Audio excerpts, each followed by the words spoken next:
Good afternoon. I hope you all had the opportunity to pay your respects to the brave men and women who have given their lives for our freedom yesterday on Memorial Day.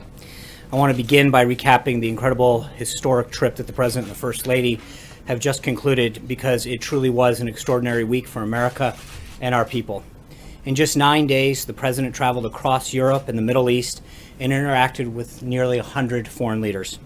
It was an unprecedented first trip abroad, just 4 months into this administration, and it shows how quickly and decisively the President is acting to strengthen alliances, to form new partnerships, and to rebuild America's standing in the world. We've never seen before at this point in a presidency such sweeping reassurance of American interest and the inauguration of a foreign policy strategy designed to bring back the world from growing dangers and perpetual disasters brought on by years of failed leadership. President Trump started in Saudi Arabia, beginning his first foreign trip as president in the nation that's the custodian to the two holiest sites in the Islamic faith. The president was greeted on the tarmac by the King of Saudi Arabia and received with incredible graciousness by the kingdom and its leaders throughout his stay. The president's address to the leaders of more than 50 Arab and Muslim nations was a historic turning point that people will be talking about for many years to come. He did exactly as he promised in his inaugural address, united the civilized world in the fight against terrorism and extremism. The president was very direct in calling on the leaders of the region to drive out the terrorists and the extremists from their midst and to isolate the Iranian regime that supports so much of this violence. He let American allies know exactly what they can expect from us going forward, what he called, quote, a principled realism rooted in common values and shared interest. He laid out the case in persuasive detail for why the Muslim world must take the lead in combating radicalization.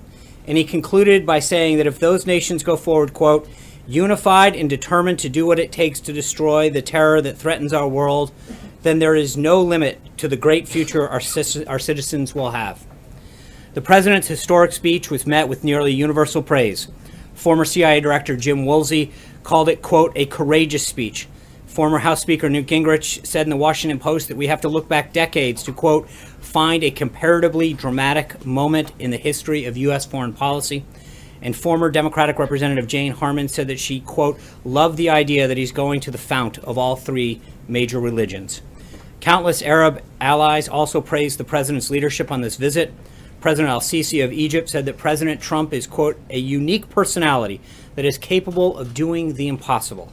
The Saudi foreign minister said that, quote, this is the beginning of a turning point in the relationship between the United States and the Arab and Islamic world. King Salman and other key allies also gave extraordinary speeches at the summit, underscoring just how much President Trump has done to rally the world against terrorism. We cannot overlook the significance of so many leaders of Muslim countries coming together to recognize the need to fight extremists. This was a historic event in that regard alone. King Salman said he shares the president's determination to, quote, renounce extremism and work on countering terrorism in all its forms and manifestations.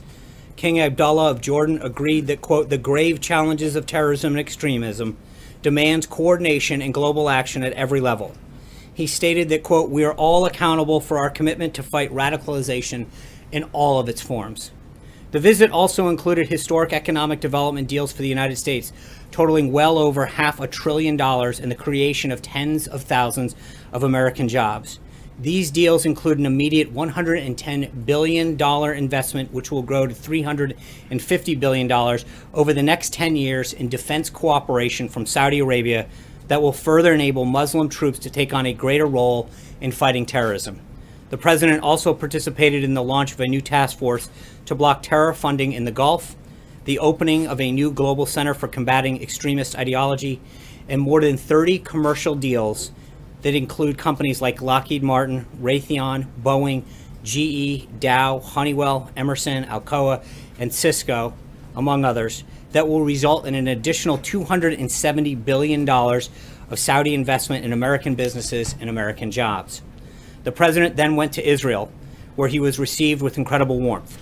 He strengthened America's unbreakable bonds with Israel, made the first ever visit by a sitting American president to the Western Wall, and gave a highly praised address at the Israel Museum as part of a continuing effort to rally nations together in the fight against terrorism and common enemies. The moving address spoke of a future in which, quote, children around the world will be able to live without fear, to dream without limits, and to prosper without violence. He said, I ask this land of promise to join me in fight our common enemies, to pursue our shared values, and to protect the dignity of every child of God. The president also visited Yad Vashem to memorialize the victims of the Holocaust and to pledge never again. The president met with both Prime Minister Netanyahu and Palestinian Authority President Abbas to advocate for a renewed push for peace, which they both agreed they were prepared to work towards. He also discussed with both leaders how to increase cooperation against terrorism. Prime Minister Netanyahu said, quote, for the first time in my life, I see real hope for change. And a correspondent at one of the leading Israel publications wrote that, quote, in the short space of 3 days, Trump carried out a semi-revolution. From Israel, the president traveled to Rome, where he met with Pope Francis at the Vatican. They had a very productive conversation about combating ISIS and other terrorist groups, protecting religious liberty, and numerous other issues. The president and the First Lady were incredibly honored by the visit. The president then attended the NATO summit in Brussels, where he boldly stood up for American taxpayers and our common defense by calling on other NATO countries to pay their fair share on a speech delivered with the leaders of all of NATO's countries all present. Hardworking Americans saw a leader represent them and their security on the international stage. The president also urged NATO to adapt the alliance to more effectively combat terrorism. Later in the meeting, the member states unanimously agreed on those two priorities, and the Secretary General was extremely complimentary of the president's work to dramatically strengthen the alliance by getting member states to increase their contributions. Finally, the president traveled to the G7 summit in Sicily, where he and other leaders discussed how to better promote prosperity and security for each of their countries. Those meetings were marked by outstanding success that we see reflected in the communique that was issued. They include a strong statement that G7 nations will stand against unfair trade practices and a commitment to fostering a true level playing field. The G7 leaders also endorsed the right of sovereign nations to control their borders and endorsed in that communique the policy outlined by President Trump to seek resettlement of refugees as close as possible to their home countries so that they can be part of an eventual rebuilding. This language on migration and refugees was a major shift in policy towards the shift of the president. The G7 formally also condemned the use of chemical weapons, and needless to say, the president's leadership was critical in setting those priorities for the nation. In addition, the president also met with Prime Minister Abe of Japan. The two agreed on the need for enhanced sanctions with respect to North Korea.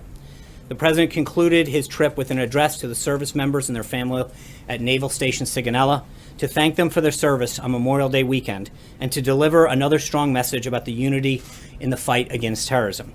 Then yesterday, President Trump spoke at Arlington National Cemetery for Memorial Day services and visited the grave sites of many of our fallen heroes.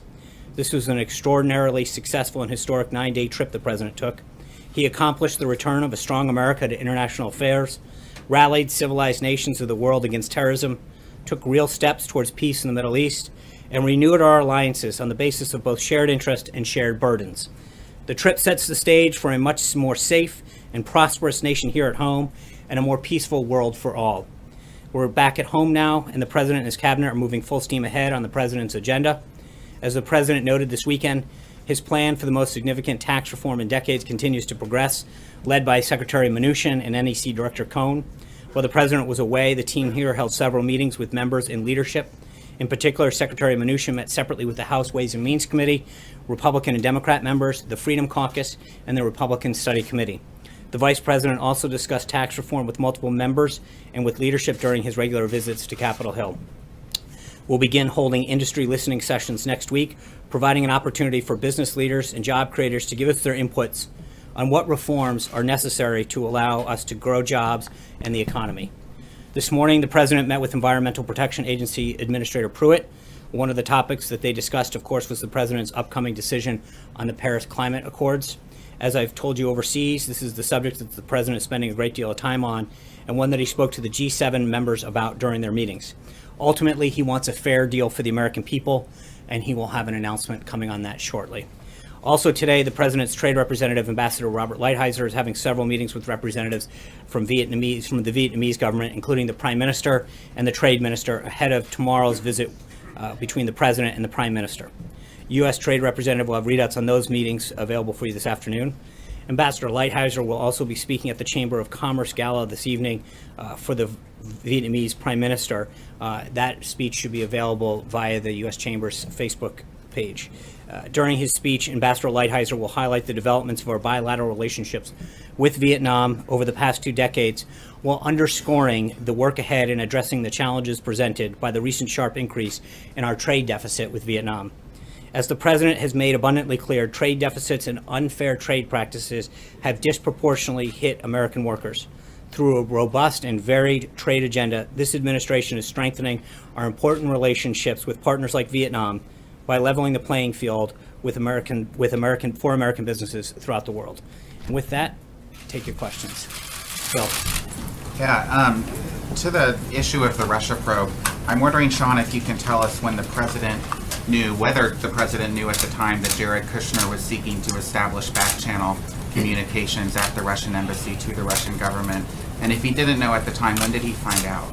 I think that assumes a lot, and I would just say that Mr. Kushner's attorney has said that Mr. Kushner has volunteered to share with Congress what he knows about these meetings, and he will do the same if he's contacted in connected with any other inquiry. Did the President discuss it, though? I'm not going to get into what the President did or did not discuss, but what your question assumes is a lot of facts that are not substantiated by anything but anonymous sources that are so far being leaked out. Does he approve of that action? You're asking if he approves of an action that is not a confirmed action. That being said, I think Secretary Kelly and General McMaster have both discussed that in general terms, back channels are an appropriate part of diplomacy. So does the White House dispute that happened? I'm not going to get into it, but your question presupposes facts that have not been confirmed. Francesca. Thank you, Sean. Did the President retweeted this morning an article about that back channel that was based on an anonymous source that said that there was an effort to set up a back channel, that it was the Russians who suggested that, and that it was to talk about Syria? Was the President not confirming that there was an effort and the facts that I just said? I think what I just said speaks for itself. But you said that first of all that the article was based on anonymous sources. Which it is. But the Fox article that the President retweeted was also based on anonymous sources. Why are those sources, or the source rather, that they used more credible than the ones in the Washington Post article? Again, I don't think there's two issues at hand. One is the statement that Jared's attorney has provided. Second is whether or not the dossier that is largely the basis of this was largely discredited in the first place. Most of the publications here refused to even publish it in the first place. So again, I'm not going to get into confirming stuff. There's an ongoing investigation. John. Gizzy. Oh, I'm sorry. Thank you, Sean. I have two questions. First, the President, for the second time in a month, retweeted his desire for the Senate to reduce the votes to pass anything to 51, which would effectively scuttle the filibuster for legislation as it has been scuttled for nominations. Is this something he discussed with Majority Leader McConnell or any of the Senate leadership before he tweeted it? I think the concerns that he's had with the pace of the Senate has been longstanding. Obviously, the use of the filibuster and the rules of the Senate are ultimately up to Senator McConnell. But I think that the frustration that he's had with the pace of some of the legislation and some of the obstructionist tactics that Democrats have employed, whether it's his cabinet nominees or other pieces of legislation, has been well documented. He wants to scrap the filibuster entirely, is what I think he wants to see action done, John. That's what the President wants. Whether it's the delays that Democrats pose to his cabinet nominees or pieces of legislation, he wants action. This President was elected to get things done, and he wants to see things move through the House and the Senate, especially when you've got a majority of support and people to stop playing games. Zeke? Second question, I did want to mention that before he left to go abroad, the President praised Philippine President Duterte for his action against drug dealers and dealing with them. Various human rights groups have condemned President Duterte, saying that a lot of the executions of drug dealers have been done without trial. Does the President stand by his words of praise for the Philippine President? I think the President recognizes the need to combat drugs. but he also believes in human rights. It's something that he's worked with several countries. It's one of the reasons that he's reviewing the Cuba policy, et cetera. He wants human rights. It's something that's very strong to him. It's something that he's discussed in private with several countries. Zeke. Tomorrow is the deadline for the Jerusalem Embassy Act, the expiration of the last Obama waiver, the 6-month waiver. Has the president made a decision whether or not to sign another waiver? No. So that decision will be made in the next 24 hours, presumably? When the president has a decision to make, we'll let you know. Secondly, we're also waiting on a few other reviews, both for the ISIS review as well as the Afghanistan review. Right. What is the status of those? You mentioned the Paris will be hearing this week. The president said, what about the other two subjects? I think on the Afghanistan review, he's still reviewing that from the Department of Defense. When we have an announcement, we'll let you know. Sarah. John, the president tweeted on Sunday that he thinks Republicans should, quote, add more dollars to health care and make it the best anywhere. What did he mean by that? Well, there's a lot of savings that are coming out of the repeal and replace effort right now. I think we're at $119 billion that we saved through the president's efforts. And I think the health care has been something that the president's been very clear on throughout his time as a candidate, through his presidency, to make sure that the American people get the care and the accessibility that they need. He understands how important health care is, and the bottom line is he's going to do whatever it takes to make sure that people have quality, accessible health care.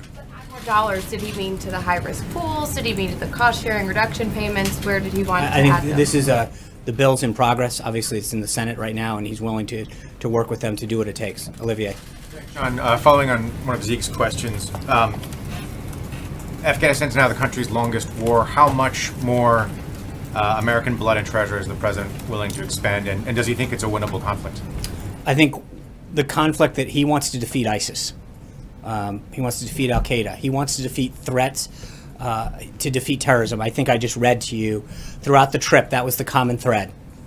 The uniting the Muslim world, talking about it with Prime Minister Netanyahu and President Abbas, talking about it even with the Pope, that wherever he went on this 9-day trip, protecting our country, protecting the world's people, was at the front of that discussion. And I think he wants to do whatever he has to do to make sure that our country is safe and our people are safe. That's why he's asked for this review. Right. Sean, let me ask you a couple, if you don't mind. First, on tax reform, the president tweeted over the weekend that it was going, quote, very well. You just used the word progress. However, Republicans on the Hill still appear to be divided. The president tweeted today that maybe they should reverse the filibuster rule. So I'm wondering what the progress is and what is it that is going very well at this point in time? I think the reception that Secretary Mnuchin and others on the staff have gotten from leadership, members of the House Ways and Means Committee, Senate Finance, et cetera, has been very welcoming, as well as in the business community.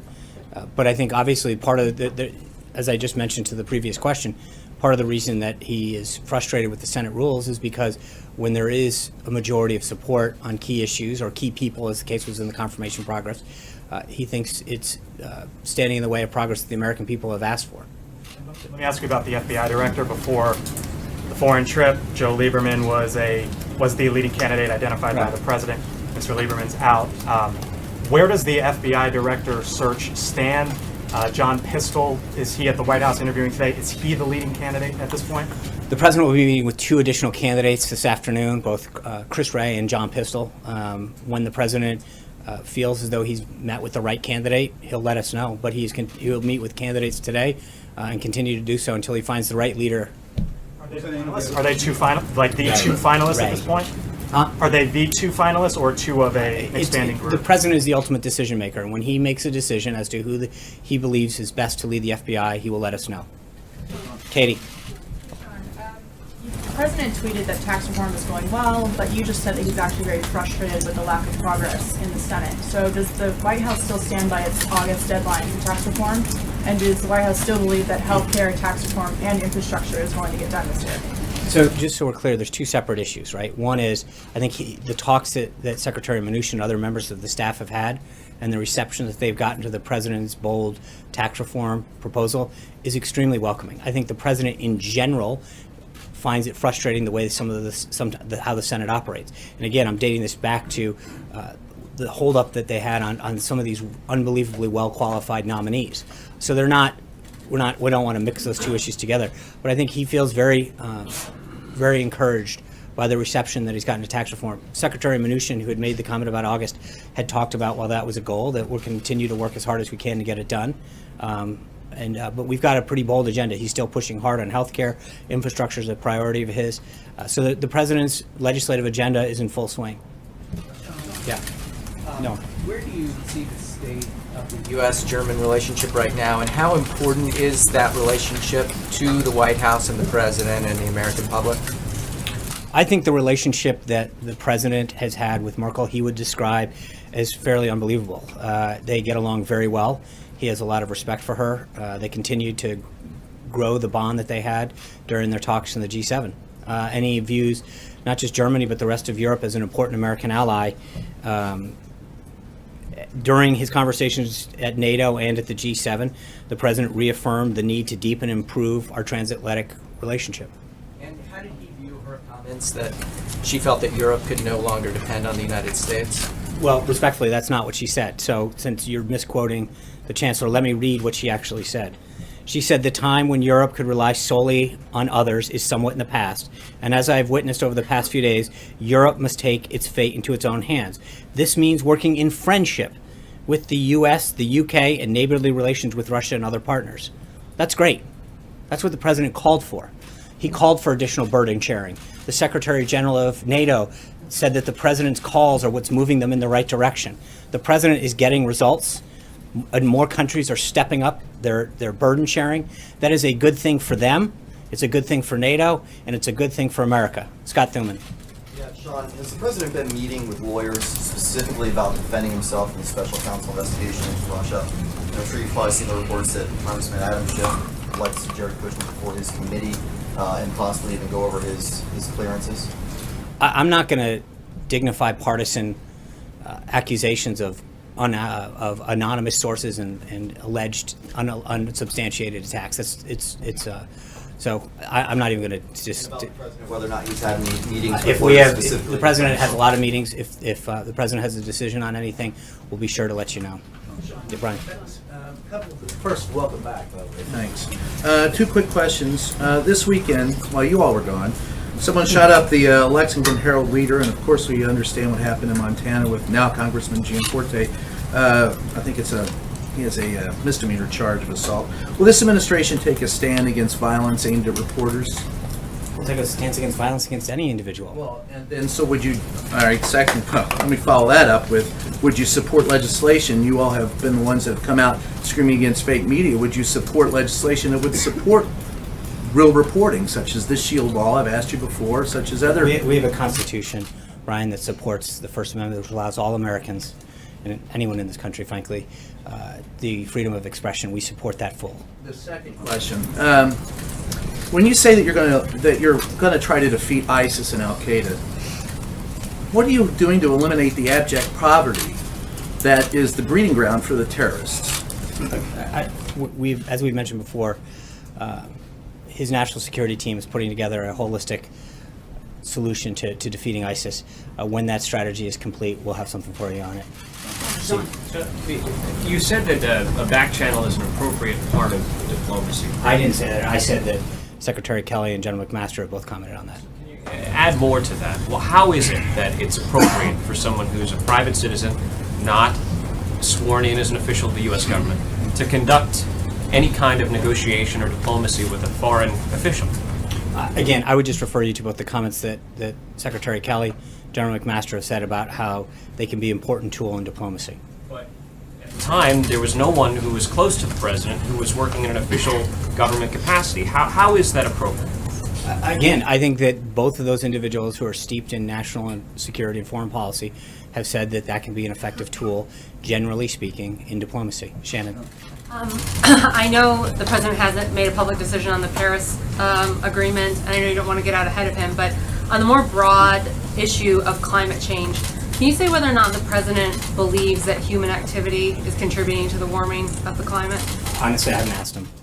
Okay. I can get back to you. And do you feel like that is a decision he's still trying to make? I don't know. I honestly haven't asked him that specific question, so I would feel... Just real quick on healthcare to follow up on a question back there. So as part of the tweet about wanting to add more money to get better health care, would the president consider putting back some of the Obamacare taxes that were taken out of the health bill as it goes into the Senate? Would he be in support of keeping taxes in there to help pay for health care?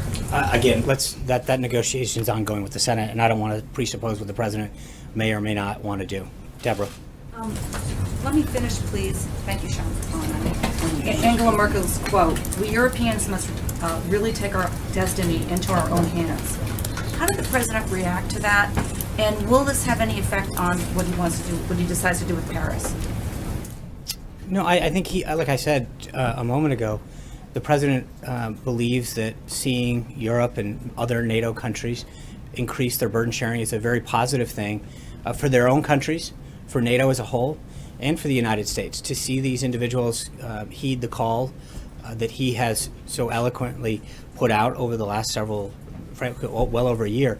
But when you look at the comments that the Secretary General made, he recognizes that the president's rhetoric has had an extremely positive effect on the strengthening of NATO and other countries stepping up the percent of their own GDP that they're putting towards their common national defense. That benefits everybody. It benefits us, it benefits NATO, and it benefits themselves. And will it affect his decision on Paris? What, I'm sorry? Will it have any effect on his decision on I don't, Paris? obviously, that's what he ultimately decides is up to him. Sean, does the departure of Michael Duffy signal some kind of broader reorganization in the West Wing? Obviously, we're hearing that former campaign aides, Gordon Duffy and David Bossie might be returning. There's a war room setting up to deal with Russian investigations. I don't think so. I think the president is very pleased with his team, and he has a robust agenda, as I've just outlined, that he looks forward to working with Congress to get done to achieve results for the American people. Is the White House considering changing how you communicate the president's message at all? I mean, be it him communicating directly more or different faces at the podium? Well, I don't think that there's anything that we haven't said before about how, we've got the president has a unbelievably qualified cabinet, and we've utilized them a ton in the past. If we can continue to do that on key issues, we're going to do that. Ultimately, the best messenger is the president himself. He's always proven that he is the best messenger, not just for what he wants to articulate, but that the American people resoundingly chose him as their president because he understands the frustrations and concerns and values of the American people, and he is probably the best person to communicate that. Do you think that he is happy with the messaging that's been done thus far?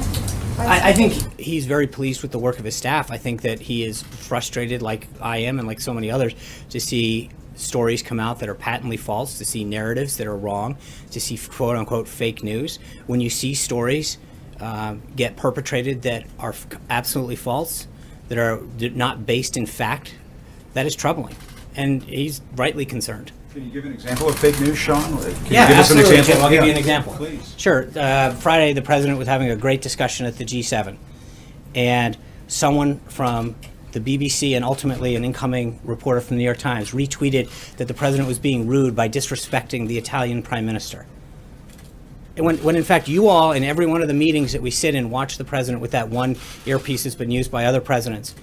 And yet the president did a great job at NATO, building stronger bonds at the G7, increasing America's presence around the world. And that's the kind of thing that the BBC and ultimately the reporter who's now joining the New York Times push out and perpetuate with no apology. What, you're shaking your head, Peter. I mean, it's true. You did it. No, I'm answering Jim's, but I think. No, can't reporters make mistakes? No, but that's not. But that's just fake. That is a fake. That was that is in a the newspaper. Your trip was all over the front page. You're making something out of one tweet instead of the. But again, you guys majority defend of your the mistakes like that. With all due respect, I was asked to give. I was asked to give an example, and I did it.